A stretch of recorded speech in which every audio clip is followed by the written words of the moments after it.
Pelotero Pickle, episode 41. We're doing a deep dive on the 3-0 count, Yermin Mercedes, Tony La Russa extravaganza. We're talking no-hitters, floors and ceilings, Kevin Pillar getting drilled in the face, and college softball playoffs. Check it out.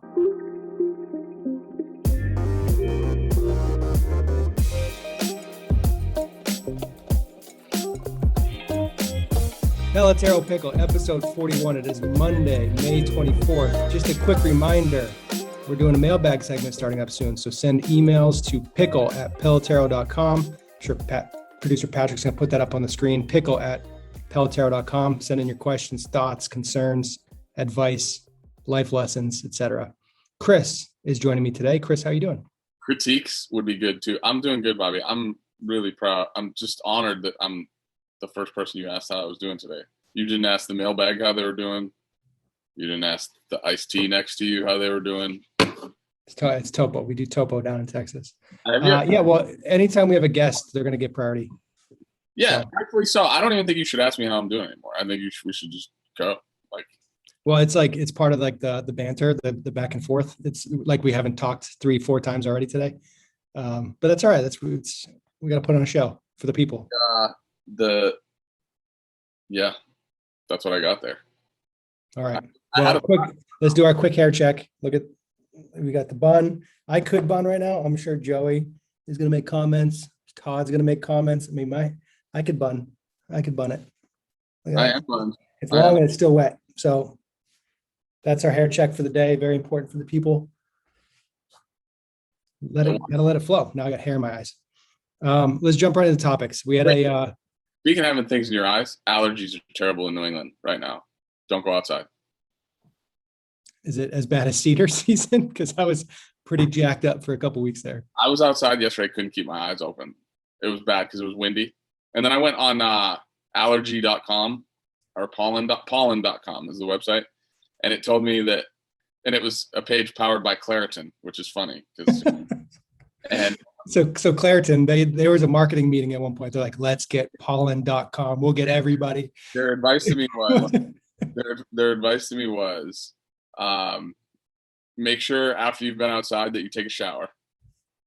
Okay. Their advice to me was, number 2, stay indoors and have your HVAC system / air conditioning working. And their third piece of advice was, don't rub your eyes. That's the worst when you get a pollen-induced eye rub. And then your eyes are just bugging out. Jacked up. Yeah. Just red, just itchy. It's not fun. Anyway. Now speaking of not fun, Tony La Russa exists as a human in the baseball world. So Yermin, our guy, the Yerminator Mercedes, 3-0 homer off of a position player. What do we call him? Tortuga. I thought the actual moment was hilarious. I think those guys have a history. They know each other. So there's that element to the whole thing, but it turned into a just a train wreck on Twitter and the baseball world in general, where a couple things happened. Number one, is it okay to swing 3-0 in a blowout game? Does it matter? Like, all rules are out because it is a position player on the mound. So like, who cares? But then Tony La Russa was, I think, more mad than the Twins and didn't have his players back publicly. And then the Twins threw at him the next day. It was a mess. CC Sabathia had a very aggressive, just F-bomb laden response, which was hilarious. He doesn't like Tony La Russa being a manager in big leagues. That's my takeaway. And then Brian Kenny had a more strategic take on it, which I appreciate both sides of it, where he was talking about how the use of bullpen was the Twins were playing the long game, and that they're not going to burn an arm in a blowout game, that they essentially conceded the game. So like, don't be upset. Like, it's like if you play travel ball and you're getting blown out, you're not going to throw your best pitcher out there. You just got to wear it. So curious on your thoughts on the whole situation.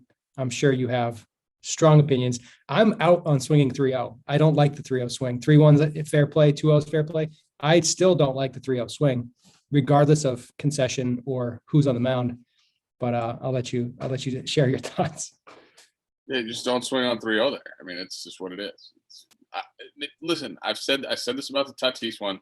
The only thing that matters is that there's a chance that the pitcher on the other side or the team on the other side is going to be mad. Because at the end of the day, 3-0, 3-1, 2-0, 2-1, it doesn't matter. What matters is how the person on the other side of the field could perceive it. It doesn't matter what Johnny in Iowa thinks. It doesn't matter what I think. It doesn't matter what anybody thinks, except the fact that the dude that threw the pitch and the 25 other guys in the dugout might hate it. If you have a shadow of a doubt in your head, you don't do it, because it will inevitably lead to the potential of something bad happening. Whether I like the fact that he swung on 3-0 or not is irrelevant. What matters is it was clear that Astudillo was pretty upset with him. He stared him down as he was running around the bases. Not to mention, Did you think that was an authentic anger, or was that part of like the banter between them? It was like, dude, 3-0, really? Like, it was annoying. Right. And that's why the Twins threw at him. They threw at him because they took offense to it. So that's what matters at the end of the day. Like, the guy's opinion in Wyoming, like, nobody cares what you think, Johnny. Like, dude, just stop. Like, and I get it. This is the world we live in. It's social media. It's arm rest. It's arm rest will get you every time. But the issue at hand is, like, people can have their opinions and it's fine. Like, well, you can tell me whatever you think is fine and I'll whatever. I'm not going to tell you it's right or wrong, because there's no rule that says don't swing on 3-0. Now, if you like the potential of maybe getting drilled or getting your teammate drilled, then go ahead, do it. Like, obviously Mercedes didn't think it was an issue, right? If he thought it was an issue, he wouldn't have done it. Now, is it cool that he hit a homer?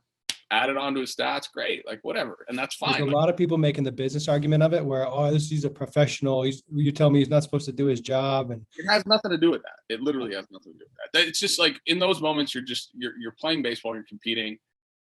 If Yermin at any point in time had thought to himself, like, I probably shouldn't swing here, he wouldn't have swung. But that never crossed his mind, I'm guessing, the same way it never crossed Tatis's mind to swing on 3-0 at the time. As a player, like, you go through experiences in the game. Like, if he got dotted the next day and got drilled in the wrist and broke his wrist, like, sorry, you shouldn't have been standing there, you know? Like, so it's more about the consequences and the effects that it has on the person on the other side of the field. And let's not forget that the entire social media world, the guys that are talking about it, CC Sabathia has the right to talk about it, right? Because he's been on the other side. Like, you've never been on the other side of giving up a 3-0 homer in a 14-run game. Like, you're not allowed to have an opinion, because you don't know what it feels like to be standing on that mound. That's just my 2 cents. Like, at the end of the day, like, the game's turning into a circus anyway. Just do whatever you want. Like, it's literally just turning into do whatever you want. I'm out on swinging 3-0. I would have never done it personally. If one of my teammates had done it, I would have had a problem with it, because he would have put us all in jeopardy of getting dotted. That's just the way I feel. Yeah, I think the bigger issue that this tapped into is like the whole bat flip issue and just state of the game. I think that's the bigger element that's at play with this whole thing. I was thinking about it because I saw that the Trevor Bauer coming off the mound against the Giants, he's doing the whole can't hear you, and then he's doing the big sword action. Like, at what point are you just being rude to coworkers? Like, is there an element of that? Like, if, like, Trevor Bauer's very good at baseball, is he doing that to the kid that just got called up and, like, he's like starting his new job, and like, there's a line that's getting crossed that I don't like. Is that just, I'm old now? Everybody should bat flip. It's all about having fun. Like, to me, baseball is not about just having fun. You're competing. You're trying to win.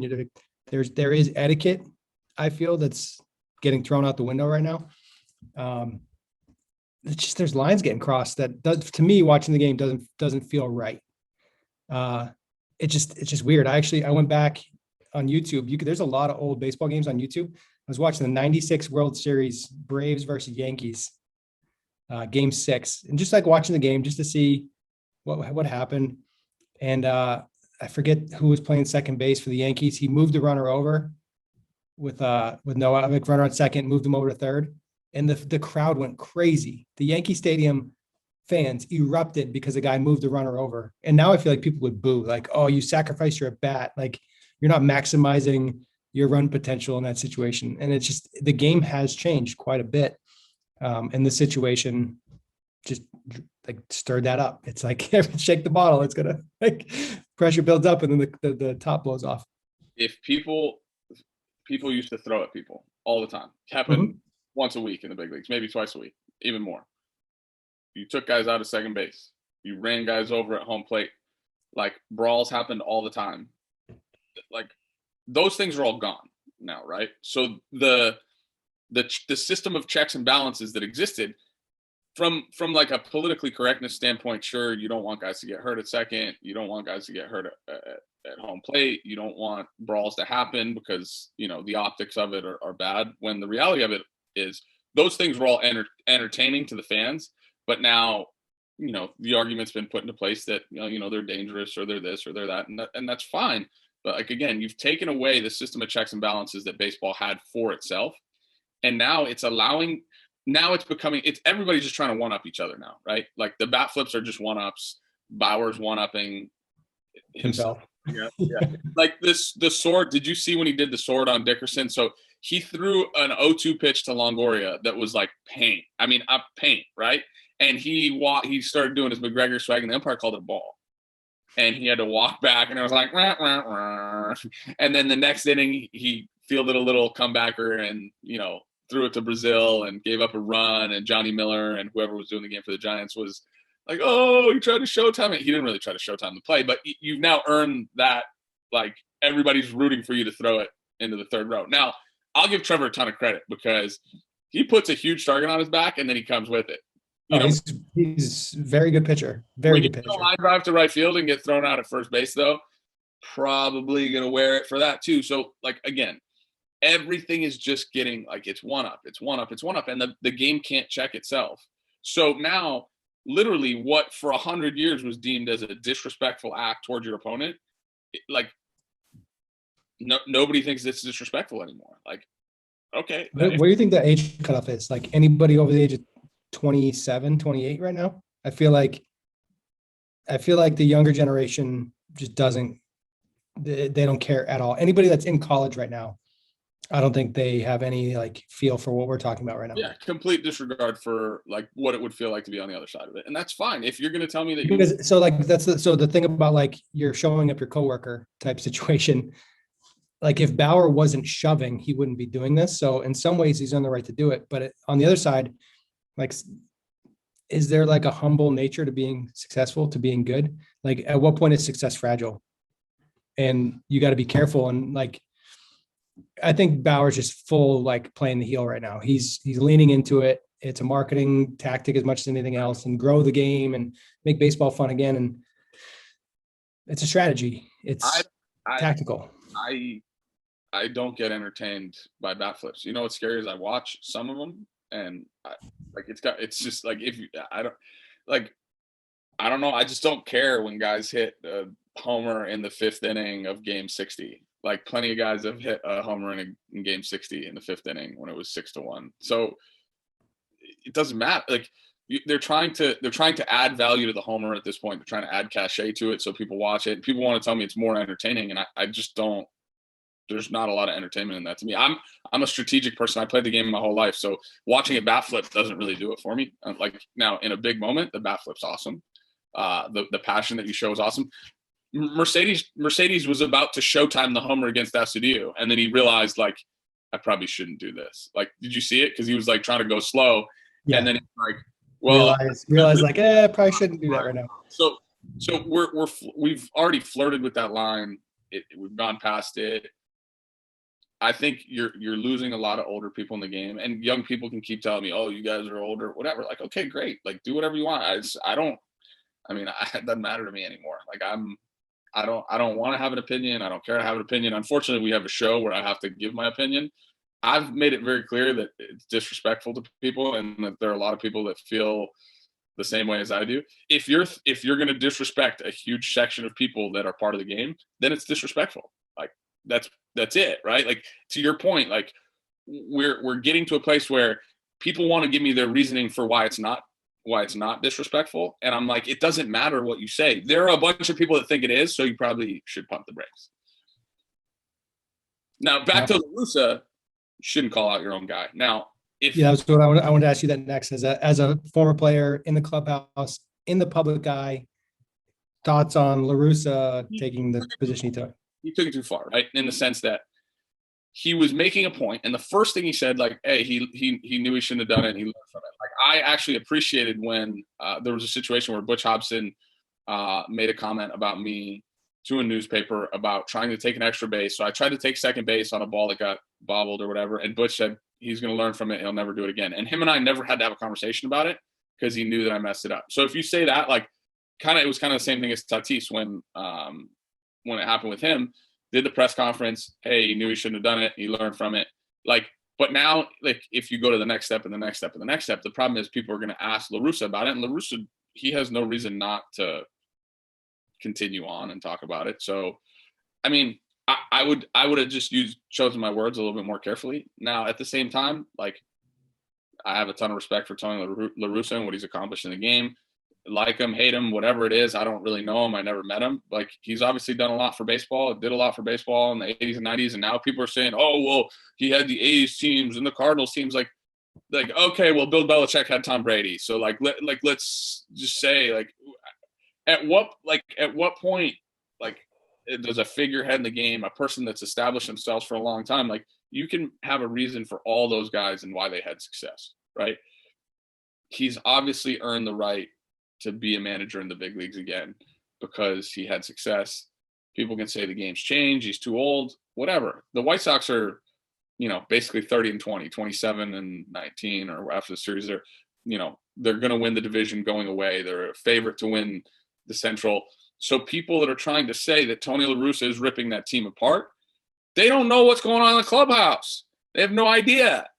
Well, so the interesting thing about that, when they threw at Mercedes the next night, did you see Tim, what's his name, the shortstop, what's Tim Anderson? Yeah.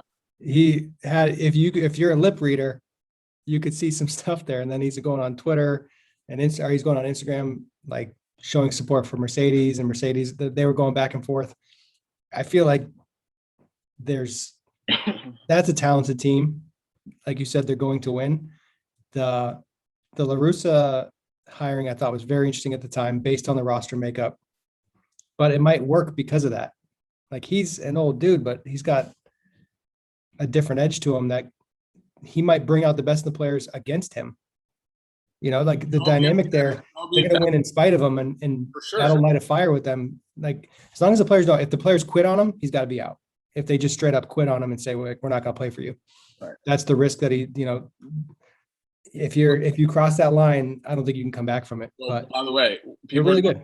People are talking crap about La Russa in the Mercedes situation, but nobody's talking about the words that he had to say about Jose Abreu after he scored on the pass ball or wild pitch that ended up 6 feet away from home plate. And he talked about how Jose Abreu was the model that everybody should follow as a baseball player. Talked about how much he respected him as a player and how he plays the game and competes. And Jose Abreu, until like last week, was hitting about 170. And, he's riding, like, not that you're going to take him out of the lineup, but, like, he's had nothing but great words to say about Jose Abreu. And, we talk about most underrated players in the game, Jose Ramirez, Jose Abreu, like, guys that aren't really, like, super flashy dudes, but just keep coming with it. Like, that's why they're underrated or unappreciated. Buster Posey was one we brought up last week too. Like, they're not guys with glitz and glam and that are throwing bats up in the air and wearing flair and all this stuff. So, like, I think we've lost a little bit of sight of, like, what actually matters in the game. It's being good. And again, to your point, the humility thing has to come in at some point where, I think Trevor Bauer's taken on the persona of, like, I'm going to go full heel for the good of baseball and for the good of my own brand, even though I probably am not like this, because you talk to most guys that actually know Bauer and they're like, it's pretty down to earth dude. Like, he's full Coliseum. He's the gladiator in the center, putting on a show right now. But that's why he's also coming out and saying he has no problem if hitters disrespect him when he does stuff, because he wants to see it. He wants to help brand the game a little bit differently because he thinks the game needs it. Is he right? I don't know. Maybe. Like, I don't know. Yeah, I think the game has to evolve to a degree that it's going to advance. The data and the metric stuff and numbers has affected the game. And, like, we talk about the strike zone box. If you consistently put that box up and there's consistently bad calls, it's a bad user experience. It's a bad Like it stinks to watch a game and see bad calls happen all the time. Watching college softball last night, they don't have instant replay, and there's just dozens of plays where they're like, oh, they got that call wrong, and they just don't do anything about it. So now it feels weird when they don't fix calls. So the game's in a weird place right now. Does Trevor Bauer get to pick how the game's supposed to be played moving forward? Is that what's happening? Is that what the young players really want, or is it what they're kind of being shown? Like, at what point is it the coach's responsibility to teach the game and teach etiquette and teach all that kind of stuff? It's just, I think we're like on the other side of it now, age-wise. So it's weird. You're young and then you're not young. So we made that transition, and it feels weird. I was like, literally, I was in the shower and I'm sitting there and I'm like, man, I'm 37. This happened overnight. I was like, last week I was 28. And now I'm like, man, I'm old. And I don't, look at the, like when push comes to shove, like the game itself, it's the greatest game in the world. It makes you think and test you in ways that no other sport can. That was the appeal of the game to me for the longest time. It was about just winning battles that I was supposed to lose. It was about being told no and figuring out a way to say yes, like losing the battle, winning the war type stuff, strategic components, mental engagement, ability to deal with failure. Hitting a homer is like the ultimate, achievement in sports to me, because everything says that you're not supposed to do this. And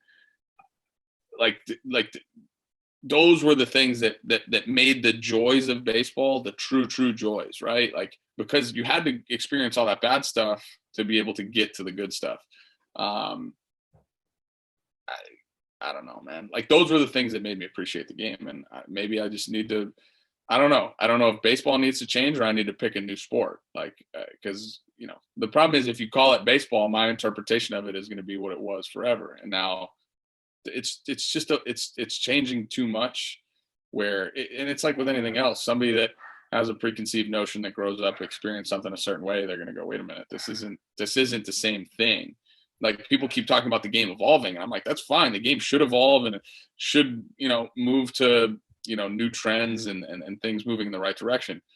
You've now removed the system of checks and balances that was within the game that allowed people to act a certain way. And because of that, it's creating a lot of tension. Baseball probably likes it because MLB probably likes it because it allows it to be talked about. We're talking about the umpires right now.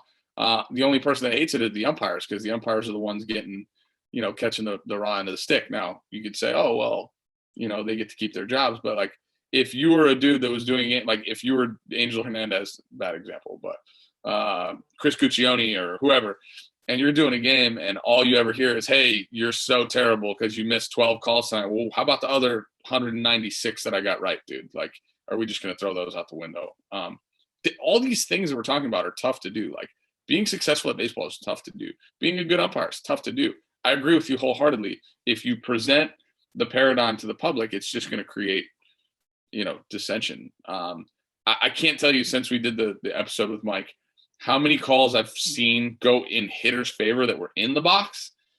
And I wanted to start checking them off. Like, how many strikes got called balls? And again, I can't even call them strikes because the rule says the umpire has to go like this to call it a strike. There actually isn't a box. It's not a real thing. We're at umpire's discretion. We have guessed, we're guessing. We're guessing there's a line here. I think your appeal rule is the way to go. Straight up. And the pitcher should be able to do the appeal too. Like, no, I want, send it up to the box. Tell me yes or no.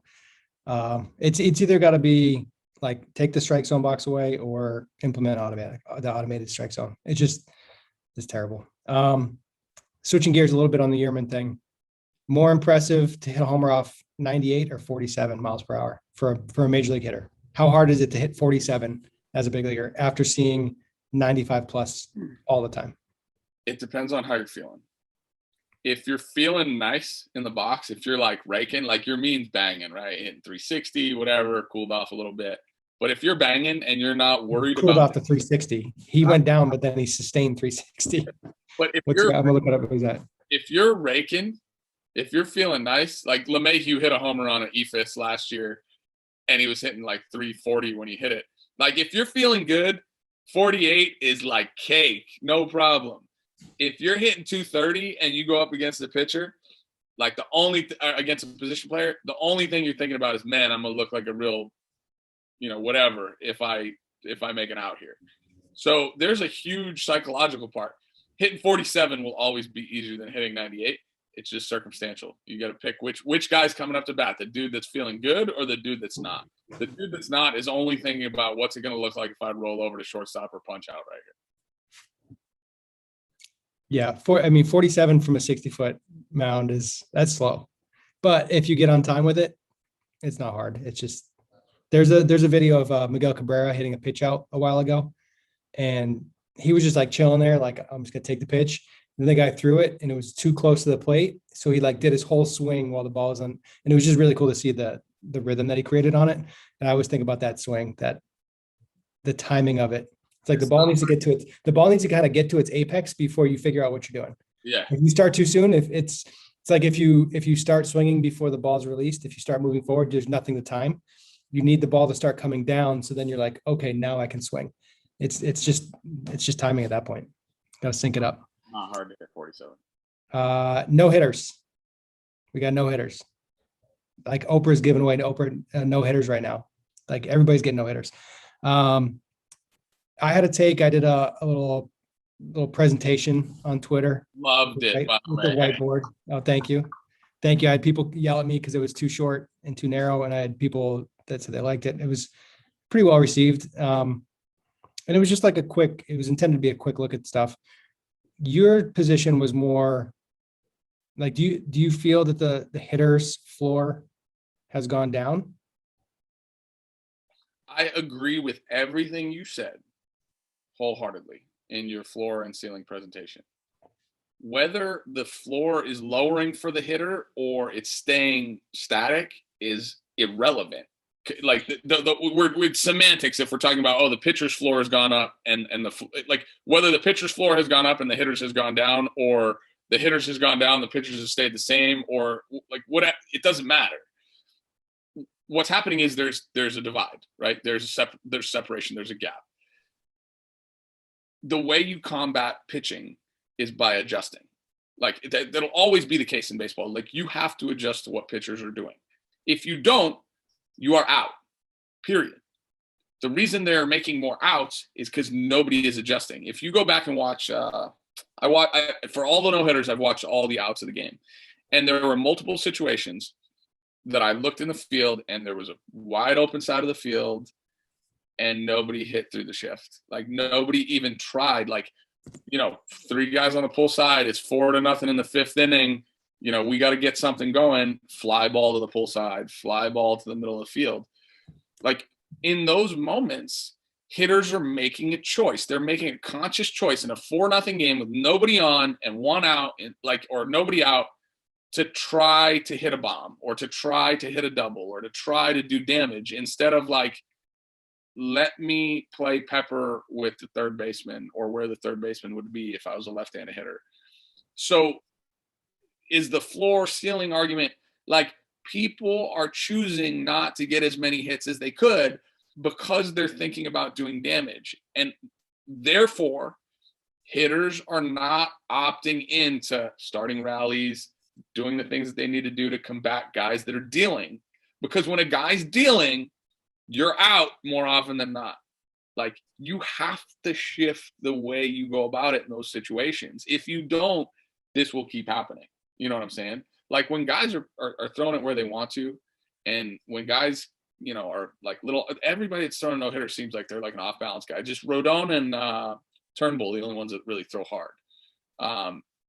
But like everybody else is just like a crafty dude, right? Like he's trying to hit corners, like Kluber's slider. He's trying to backdoor sliders and run the sinker back onto the plate. Like hitters are not combating what pitchers are doing to them because they don't think it's important. My take on it is hitters are too accepting of making outs, period. That's it. Like they're too accepting of, okay, it's cool if I hit 220. I just don't think it is.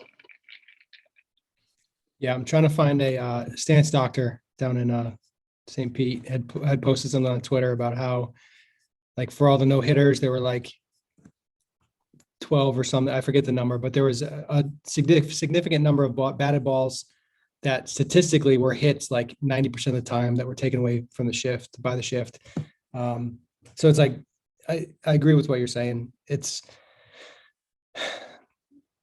when, and this I think is the whole argument that the people that scream launch angle swing, which is not a real thing, but this is what they're talking about. It's guys that are like the 2-strike approach for a lot of players is just gone. Like Joey Gallo is not being told shorten up and put the ball and play with 2 strikes. He's being told do damage. We'd rather you strike out, true 3 outcome.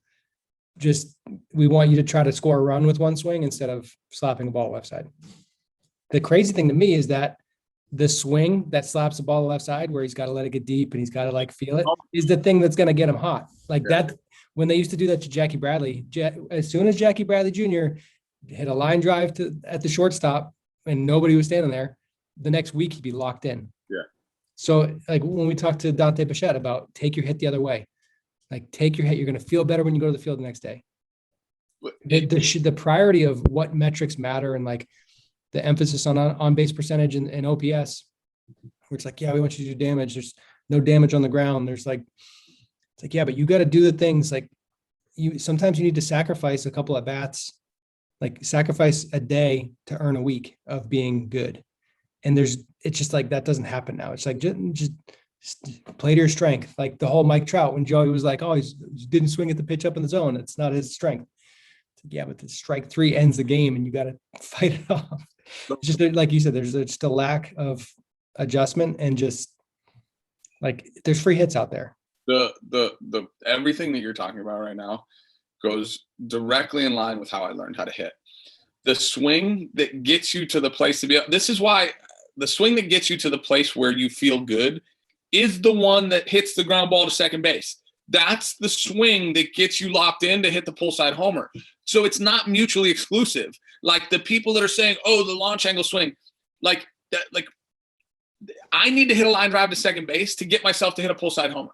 If I can't hit the line drive to second base, when I go to try to take the pull side homer swing, I'm rolling over to third base. So the guys that keep trying to take the pull side homer swing when they're a little bit off time or their body's not working right or they're feeling a little slow, they're out for like a week, dude. Like they're 2 for 50. And that's why like they're going through longer stretches where they're not hitting well or getting on base or getting hits or doing damage because like you're running a marathon in baseball. And now like the argument that guys are just damage guys or they're contact guys. Like, dude, the guy that represented like the greatest hitter on the planet to me was Pujols, Cabrera, like guys that were 300, 330 with 30 to 40 bombs. There was never a time that I looked at, like Richie Sexton was yesterday's Joey Gallo, right? Like, 230 with 40 or 50, like 220 with 50. And then there were guys that hit, like I loved Wade Boggs and Tony Gwynn, but they didn't the reason why I didn't like try to follow suit was because they didn't hit the ball at the ballpark. Could they have? Probably. I just have a problem with the fact that it's either one or the other. When I think the best, if this is why I think hitters are, I don't necessarily think they're getting worse. Like I think they're trending upward in terms of their physical skills, but they're choosing to take a certain road as players. And like the ability to hit the ball the other way, the ability to get through baseballs consistently, the ability to make adjustments based on the situation will make all these guys better. And people that want to tell me that, oh, it's not that easy. Well, talking about 0.1 percenters, like 0.0001 percenters. Like you can tell me that, like they can't make changes. They can't make a decision to have a different approach. Like at what point as a player do you cross that line? At what point do you go like, I'm tired of this. I'm not doing this anymore. Because what happens is if not, the game will just throw you out. Like it'll just say, see you later. Baseball will say you're gone. Now, the issue I have is not a lot of guys are getting told see you later after they hit a $190 in their first year or two because, they find other value in him and they say he's worth a point of war and like, oh, we got to pay him. Like, wait, what? Like, what are we talking about? I don't understand. So I've been engaging on social media a little bit more. I want. Don't seem so reluctant to do that, by the way. You literally said, I'm being told for the brand. No, that was fun. I almost commented on that. Like, at least pretend to like it. Like, That was funny. I thought that was meant to be funny. It was like, for the brand is a funny hashtag. Hashtag Pat McAfee. Nice job. For the brand. He does it for punters and kickers and special team stuff. It's pretty funny. That was a funny tweet. No, you know what? Producer Patrick always tries to like stir me up, because he'll always like things that are against me. Like, he just chooses to like things that are in my opposition. I don't know if he's actively trying to get me wrong. I think he is. I would guess yes. Trying to stoke the fire. Love it. People make good points. I like their points. I don't do it to stir you up. I disagree with you about something. So when people make good points, I support it. Nice. That's fair. That's a fair strategy. I did do I also posted on Twitter. I took screenshots of the batting average leaders for the last 20 years, since like 2000. And the best hitters are still hitting. I that was a concept I took from you. So hat tip to you. The best guys are still hitting. The best guys are still hitting. Like, are they superhuman, or are they just good hitters? And then good hitters just hit, and that's what they do. Like, they're still hitting. The best guys still hit. Yeah. So let's try to be more like the best hitters. What are the best? We started ABCA when we presented for HitTrax. We started with the scene from Moneyball. If he's a good hitter, why doesn't he hit good? Like, the conversation about what it means to be a good hitter has to change. It's not about swinging hard and maximizing your bat speed and your connection score. It's about getting hits and being productive. It's way easier for people to chase metrics in the cage, because this goes back to my whole argument about what's being taught, what kids are trending toward. Like, it is a grind to become a great hitter, because you have to deal with so much manure getting thrown at your face. Like, because there's going to be times when you're writhing in pain and you stink and you go 1 for 20 and you feel like you haven't gotten a hit in a month. It's so easy to just go to the cage and hit for 2 hours. It's so easy to just go to the gym and show up and do a workout that somebody tells you to do. I say so easy relative to like going through the mental strain of getting your teeth kicked in over and over and over again as a hitter. It's easy to work out. Generationally speaking, I'm watching it happen day to day. Hitters work really, really hard physically. They do not work hard mentally, because as soon as something gets hard, they go away. Thank you. Did you clap? Yeah. They just go away, dude. Like, people bail on things that are hard. I asked a pitcher a couple weeks ago, a high-level Division I pitcher. I said, how much time do you spend training? Like, it's like 25. I said this in the Mike show. Like 50 hours a week training physical stuff. How much time you spend training mental stuff? Like, if we don't allow people to get their feelings hurt, like, they're never going to know how to get better. So in trying to not, like, let's avoid hurting people's feelings, like, let's avoid that altogether, then people don't know how to respond when they do get their feelings hurt. It's like it's the same paradigm we talk about with school and, development, youth. Like, if you don't get, made fun of a little bit when you're a kid, or get beat up a little bit, like, you're not prepared for stuff for real life when you get older. That's what's happening to hitters. We're not holding them to a standard that, like, is high enough. It's like, oh yeah, go work on your exit velocity. That video last night was ridiculous, by the way, like, absurd. Yeah, we don't need to get into the specifics of it, but I've been calling it the CrossFitification of baseball. It's where the training and the exercising is more important than the game. Like, the game is still the game. Practice is not the game, but kids are trying to win practice. And people are trying to tell me that offense is up. Offense is not up. Like, offense is not up. I went and looked at the last 50 years of baseball reference statistics. Like, they're not more runs being produced because of, like, the true outcome game. You know what I did notice? Sacrifice hits over the last 50 years have just gone completely down. Like, sacrifice hits, sacrifice bunts, sacrifice flies, sacrifice whatever. Those are the only ones, I guess. Bunt, sack, fly. Is there another sack? The move a runner from second base. That doesn't count as a sacrifice hit. If a hitter, like, genuinely is trying to hit the ball to second base, to move a runner, I think that should be considered That's sacrifice. the change that Major League Baseball should implement. What? Sacrifice? Ground ball to second base or fly ball to the outfield to get a runner to third with nobody out should be a sacrifice. Yeah, I don't think it would change that much though. Like in terms of, it's almost like a selfish sacrifice because you're still swinging. I used to bunt in college. I would bunt like runner on first and second, no outs, bunt for a hit. And my coach loved it. He used to ask me to do it a lot. He's like, take a look. If you think you can bump for a hit right here, you're going to move the runners. You get a chance to be on base. You stay out of the double play.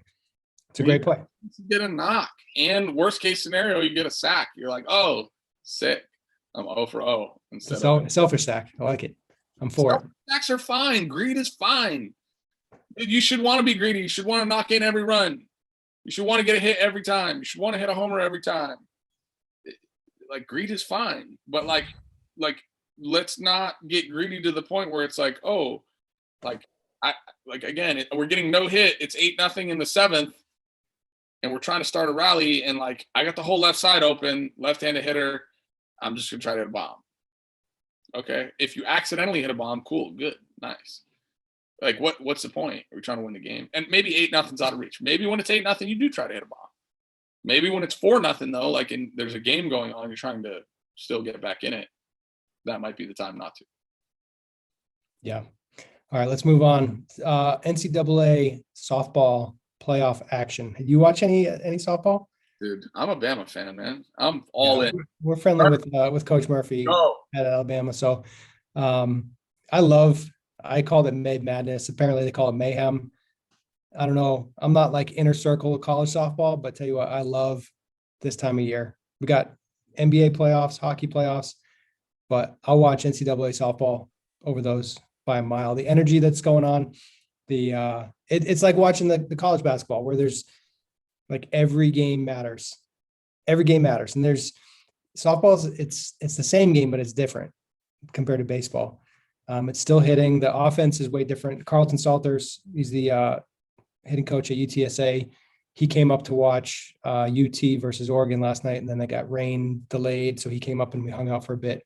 We were talking about just the details of the game. A lot of the same stuff with like old guard, new guard, with regard with who's announcing games, the way that like A-Rod is not getting great reviews. Like same type of thing is happening in softball where like the game has changed, and the strike zone in softball is probably the biggest thing that's different, where they used to give you 8-10 inches off the corner, and now they're not. So offense is going way up. It's a fun, entertaining product. You watch like Alabama games, they pack that place. Like energy is up. It's really fun to watch. I'm full go on college softball. Loved it for a long time. Yeah, it's awesome. I have some young ladies that I know that play high level college softball, and I think their passion's awesome. I wish, and I'm excited about the Athletes Unlimited thing, and hopefully it turns into an opportunity for them to like pursue professional careers beyond college.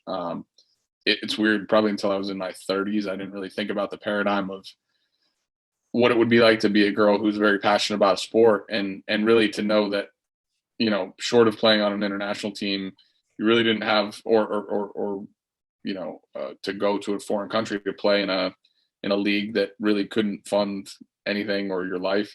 You got done with college and that was the end of your career. But it's awesome. I love college softball. I watch all the time.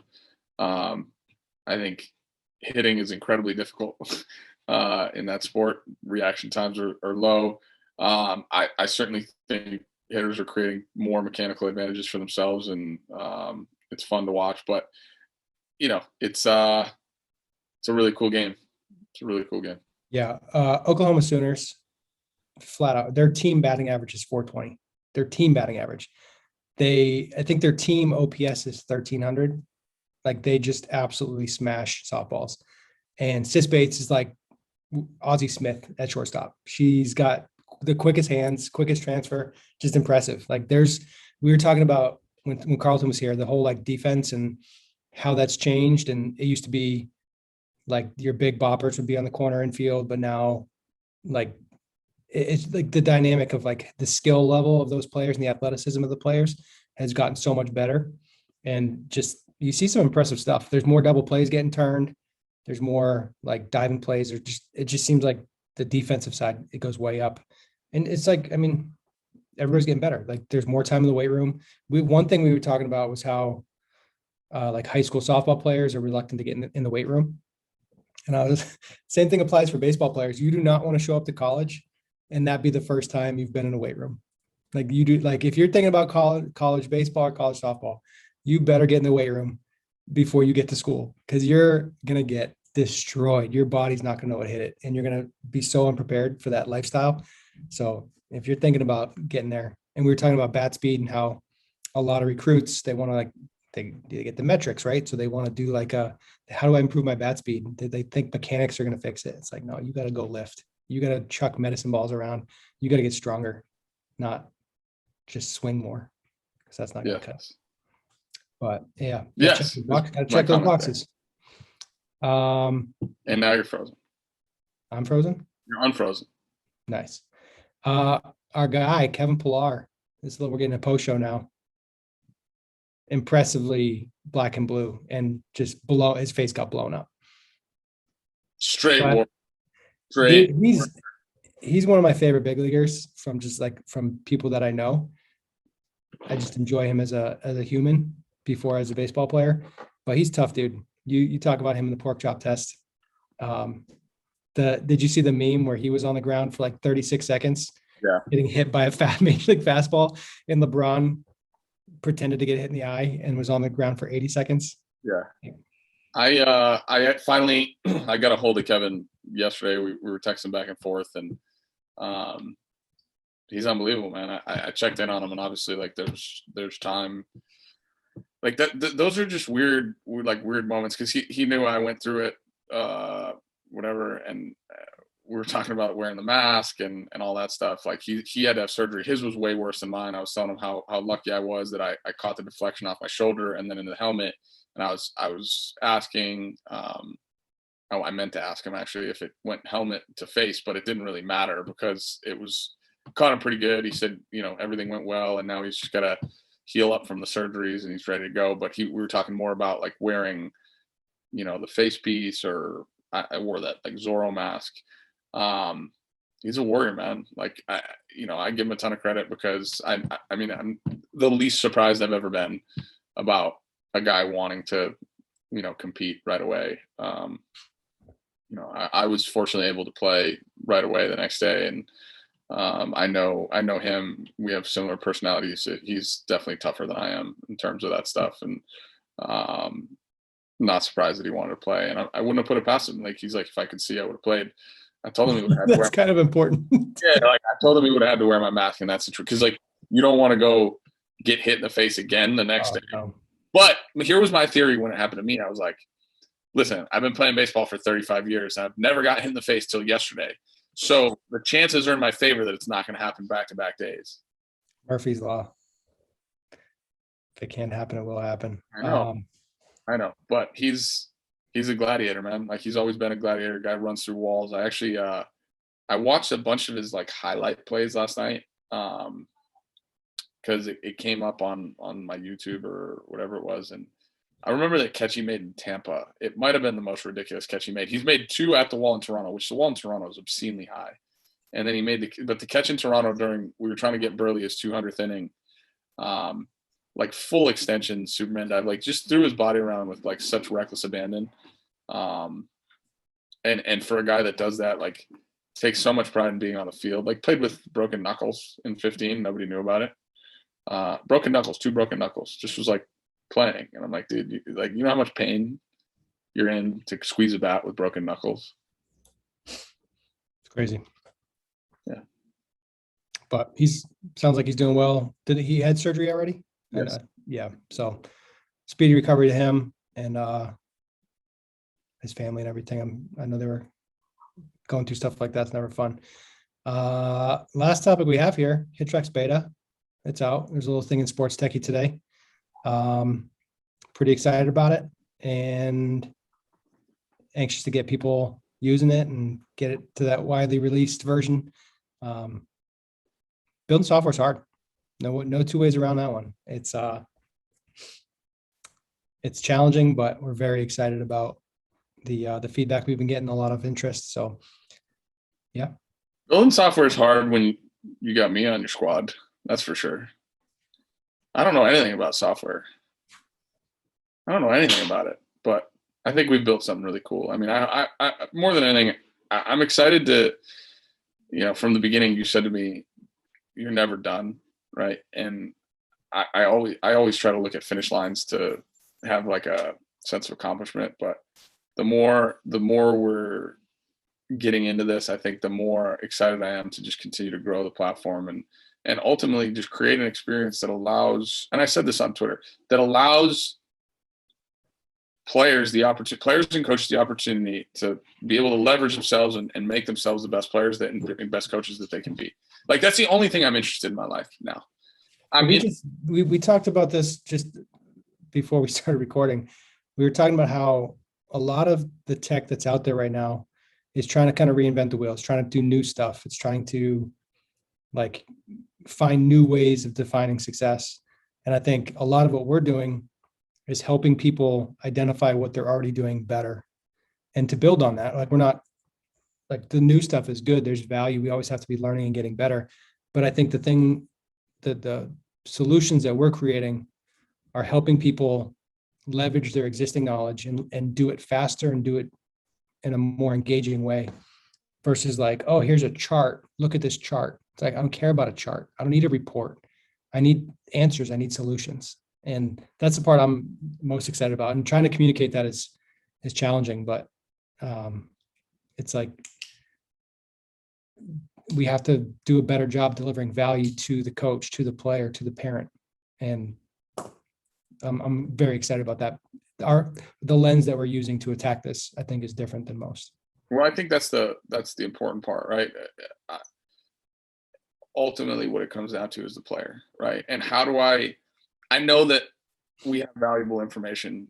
Certainly, people try to extract it from us, so I'm assuming we have valuable information, right? Like, I know being with you helped me cross into a different part of my life as a hitter. I give full credit to you and Rich Gedman for making me the hitter that I became, right?